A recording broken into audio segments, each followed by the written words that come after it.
Students, आज हम रविन्द्रनाथ टैगोर जो फेमस बंगाली पोइट हैं और जो नोबेल प्राइज़ के विनर भी रहे थे, उनको 1913 में उनकी फेमस क्रिएशन गीतांजलि के लिए उनको नोबेल प्राइज़ मिला था। उनकी जो गीतांजलि जो है वो एक्चुअली में एक सॉन्ग ऑफ कलेक्शन है। उसमें 103 पोइम्स हैं, ठीक है। और जिस पोएम को आज मैं यहाँ पर बात करेंगे हम उसकी, वो 11 नंबर की पोएम है आपकी। ये लीव दिस चांटिंग आपकी फेमस पोएम है। और लीव दिस चांटिंग एक डिवोशनल सॉन्ग है जो जितने भी मतलब पेस्ट हैं या जो वर्शिपर हैं उनके लिए एक मैसेज देती है कि तुमको जो मतलब तुम्हें ईश्वर की जो गेन है, जो रियलाइजेशन है तुम्हें गॉड का, वो मंदिरों और टेम्पलों में ना होकर तुम्हें जो हार्ड वर्कर जो लोग हैं उनके साथ में, उनके स्वेट के साथ में मिलेगा। तुम्हें उन हार्ड वर्क लोगों के साथ में यदि तुम काम करोगे तब तुम्हें गॉड की रियल अनुभूति हो जाएगी। तो इसमें ये जो पोइट है, जो पोइम है, एक्ट रियल में तो बंगाली में लिखी, मतलब पूरी गीतांजलि है जो कलेक्शन है सॉन्गों का, जिसमें 103 पोइम्स हैं, वो बेसिकली बंगाली में लिखी थी। बाद में रविन्द्रनाथ टैगोर ने उसे खुद इंग्लिश में ट्रांसलेट किया था और इंग्लिश में ट्रांसलेट करने के बाद में ये बुक वेस्टर्न लिटरेचर में या वेस्टर्न में बहुत ज़्यादा फेमस हो गई थी। अब आपकी पोएम है leave this chanting. Leave this chanting एक मैसेज देती है। सबसे इम्पोर्टेंट बात तो ये डिवोशनल सॉन्ग है, ठीक है। उसके बाद में एक मैसेज देती है उन प्रीस्ट को या वर्शिपर को जो कंटिन्यू चांटिंग एंड करते रहते हैं, टेलिंग करते रहते हैं बीट्स की, और कंटिन्यू टेम्पलों में पूजा करने में लगा। तो यहाँ पर जो पोइट है वो बोल रहा है कि तुमको गॉड ड्वेल्स नहीं होगा in not in the temples में, but in the hard and laborious lives of those who set their sweat in dust and heat of the sun. तो तुम्हें ईश्वर की प्राप्ति, ईश्वर तुम्हें मिलेगा वहाँ पर, रियलाइजेशन होगा तुम्हें गॉड का जब तुम कठिन या हार्ड वर्क करोगे, ना कि तुम्हें मंदिरों में पूजा करके ईश्वर की प्राप्ति हो गई। तो वहाँ पर वहाँ उनको वो बोल रहा है कि तुम कोई ना कोई तो काम करो, अपनी अर्निंग के लिए, अपनी लिविंग के लिए कोई ना काम करो, और उस काम को करते हुए तुम्हें ईश्वर की प्राप्ति हो जाएगी। तो पोइट यहाँ पर बार बार एक ही चीज़ पर फोकस कर रहा है कि हार्ड वर्क लोगों में ही उनके जो स्वेट आता है उसमें हमें ईश्वर की सही ढंग से प्राप्ति होगी, मतलब उन्हीं लोगों में हम ईश्वर देख सकते हैं। अब आपकी जो पोएम है उसको स्टार्ट करते हैं। पोएम स्टार्ट होती है, leave this chanting and singing and telling of beats.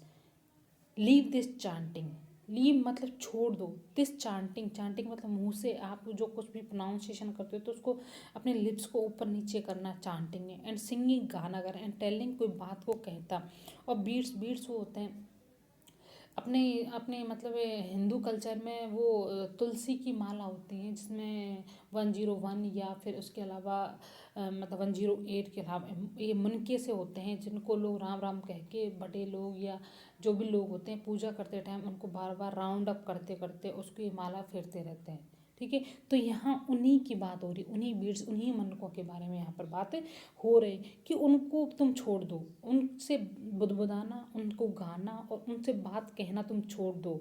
Whom dost thou worship in this lonely dark corner of a temple with doors all shut? हूँ मतलब कैसे कर सकते हो, वर्शिप पूजा, इन दिस लोनली अकेले डार्क अंधेरे वाला कॉर्नर, किनारे में corner of a temple with doors also, जिसके सभी दरवाजे बंद हो।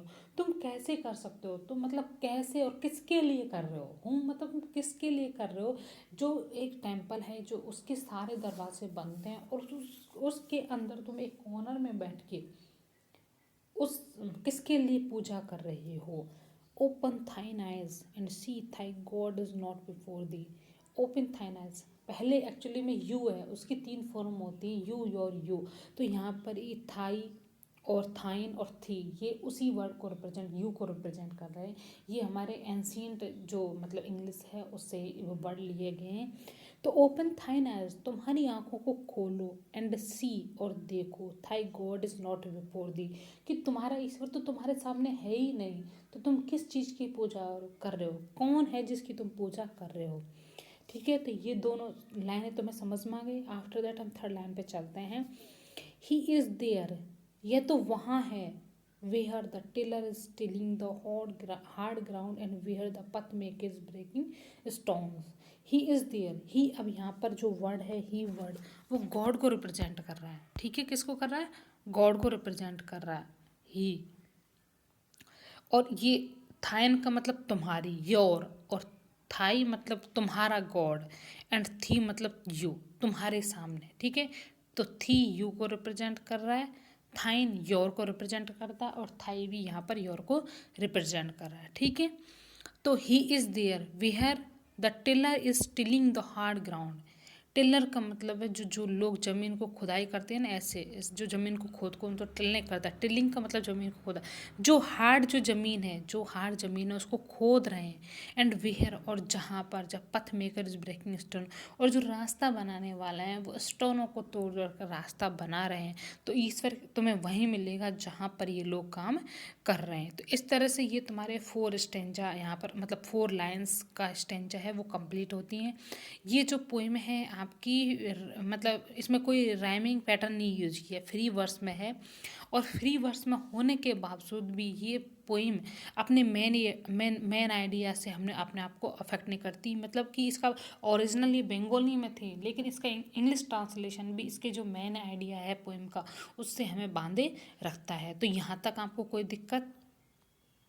अब हम आगे चलते हैं। He is with them in sun and in shower. मैं बार बार आपको बताने की कोशिश कर रही हूँ कि ही यहाँ पर गॉड को रिप्रेजेंट किया। किसको किया? गॉड को। इसलिए इससे कंफ्यूज नहीं होना कि ही कौन है यहाँ पर। ही यहाँ पर गॉड को, हमेशा जब भी गॉड को रिप्रेजेंट किया जाता है तो कैपिटल वर्ड यूज करके ही उसको रिप्रेजेंट किया जाता है। ठीक है, ही इज़ विद देम इन शन एंड इन शॉवर।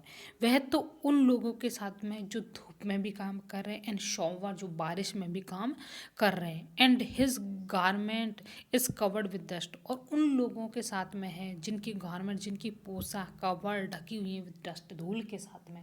मतलब अगर कोई पर्सन है, अब वो काम करेगा तभी तो उसके कपड़े धूल से सने होंगे, बिना काम के तो कपड़े धूल से सन नहीं सकते। तो कहने का मतलब है कोई भी पर्सन है जो हार्ड वर्क कर रहा है और जिसके लिए चाहे धूप भी बराबर है और बारिश भी बराबर है, वो सभी मौसम में जितने भी हमारे जो जितने भी वो होते हैं मौसम होते हैं, उन सभी में कंटिन्यू अपने काम में लगा रहता है विदाउट एजिटेशन के, बिना रुके। तो वो गॉड बोल रहा कि मैं उन लोगों के साथ में हूँ जिनके कपड़े भी क्या है, मिट्टी से सन गए, वो इतना ज़्यादा हार्ड वर्क कर रहे हैं।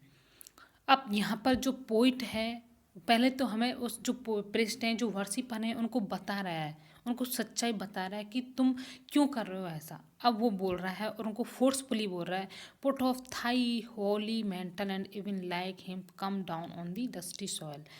पुट ऑफ, उतार फेंको, थाई हॉली मेंटल, जो तुम्हारी धार्मिक जो सोच है उसको तुम उतार फेंको, and even like him come down on the dusty soil. और उसकी तरह, उस गॉड की तरह, या जो लोग खेतों में काम कर रहे हैं, जो मिट्टी में काम कर रहे हैं, जो हार्ड वर्क करके, उनकी तरह तुम डस्टी सॉइल में आ जाओ, तुम भी उस धूल से भरी हुई मिट्टी में आ जाओ। कहने का मतलब है तुम भी हार्ड वर्क की तरफ आ जाओ। तो यहाँ पर जो पोइट है बार बार वो बोल रहा है कि तुम्हें गॉड है, वो जो God does not dwells in the temple, वो टेम्पलों में ड्वेल नहीं कर रहा, रह नहीं रहा है, निवास नहीं कर रहा, बल्कि वो तो ड्वेल्स हो रहा है हमारे जो हार्ड वर्किंग पीपल हैं उनके अंदर, उनकी हार्ड में, उनकी लेबरस जो वर्क है उसमें, उन लोगों की लाइफ में, वो उन लोगों के पास में गॉड है, उनके साथ में रिप्रेजेंट है। तो गॉड की सही अनुभूति तुम्हें, जो तुम्हारी जो फीलिंग्स है गॉड के प्रति, वो भी तुम उन लोगों के साथ वर्क करके भी बता सकते हो गॉड को, और तुम्हें गॉड वहीं मिलेगा। ठीक है, अब यहाँ तक आपकी जो पोएम है उसमें ये आपका स्टेंजा खत्म हो गया। अब बताओ इसमें कोई दिक्कत? अब आगे हम चलते हैं। डेलिबरेंस का मतलब उपदेश। अब ये बात हम सब स्टूडेंट भी जानते हैं, तुम भी जानते हो कि धार्मिक उपदेश दिए जाते हैं। धार्मिक उपदेश के द्वारा हम किसी को भी अपनी मतलब धर्म से रिलेटेड बात को बार बार करना। तो ये बोल रहा है कि where is this deliverance to be found, कि तुमने ये उपदेश कहाँ से प्राप्त कर लिए, वेयर तुम कहाँ से तुम्हें ये मिल गए। कहने का मतलब ये, जब पोइट उनको बोलता है जो भी वर्शिपर हैं कि तुम, वो अपने अपने इस काम को सही या गलत ठहराने की कोशिश करते हैं, तो जो उपदेश देने की खुद पोइट को कोशिश करते हैं। तो यहाँ पर पोइट बोल रहे हैं कि तुम्हें ये उपदेश मिले कहाँ से, किसने दिए तुम्हें ये उपदेश। Our master himself has joyfully taken upon him the bonds of creation.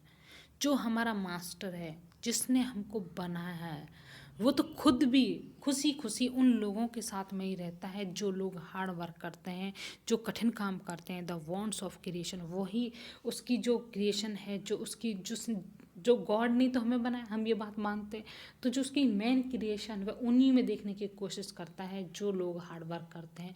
वो अपने आप को उन्हीं लोगों के साथ में सीमित पकड़ लेता है जो लोग हार्ड वर्क या लेबोरियस होते हैं। He is bound with us for ever, वो तो उन लोगों के साथ में हमेशा के लिए, बाउंड्स मतलब बन जाता है, विथ अस हमारे के लिए, मतलब गॉड है वो तो हमारे साथ में, जब हम वर्क करते हैं या कुछ भी करते हैं तो गॉड हमारे साथ में बंधा हुआ होता है, हमारे साथ में हमेशा के लिए, बाउंड विथ अस, हमेशा के लिए बंध जाता है। कम आउट, बाहर निकलो ऑफ थाई मेडिटेशन, जो तुम्हारी सोच है, जो तुम्हारी चिंतन करने की जो जो थिंकिंग है, जो तुम्हारी सोच है, उससे तुम बाहर निकलो। And leave aside thy flowers and incense, leave aside, एक तरफ रख दो थाई फ्लावर्स, तुम्हारे उन फूलों को, इंसेंस, और जो जो अगरबत्ती की जो खुशबू तुमने फैला रखी है, उन सभी चीज़ों को तुम एक साइड रख दो और तुम उस काम करने के लिए आओ। और तो क्योंकि तुम्हें गॉड की प्राप्ति वहीं होगी जहाँ पर हार्ड वर्क लोग अपना काम कर रहे हैं, हार्ड वर्क कर रहे हैं, उनके स्वेट में उनकी जो पहचान है, उनके जो वर्क है, उसमें जो तुम्हें जो वो काम कर रहे हैं, जो स्क्रॉचिंग ऑफ हीट में कर रहे हैं, सॉवर में कर रहे हैं, उन जो उनके लिए सभी मौसम एक समान है। वो कंटिन्यू अपने जो गॉड के द्वारा जो वर्क उनको दिया है, उस वर्क को वो कंटिन्यू कर रहे हैं। तो यहाँ पर पोइट बार बार यही बात कहने की कोशिश कर रहा है कि गॉड की प्राप्ति, ईश्वर की प्राप्ति तुम्हें रियलाइजेशन उनमें नहीं होगा, जिस टेम्पलों में नहीं होगा, बट कि तुम उनका रियलेशन उन लोगों के साथ में रह के मिलेगा जो लोग हार्ड वर्क कर रहे हैं, कि जो गॉड के द्वारा जो ड्यूटी उन्हें दी गई उस ड्यूटी को वो ईमानदारी से कर रहे हैं।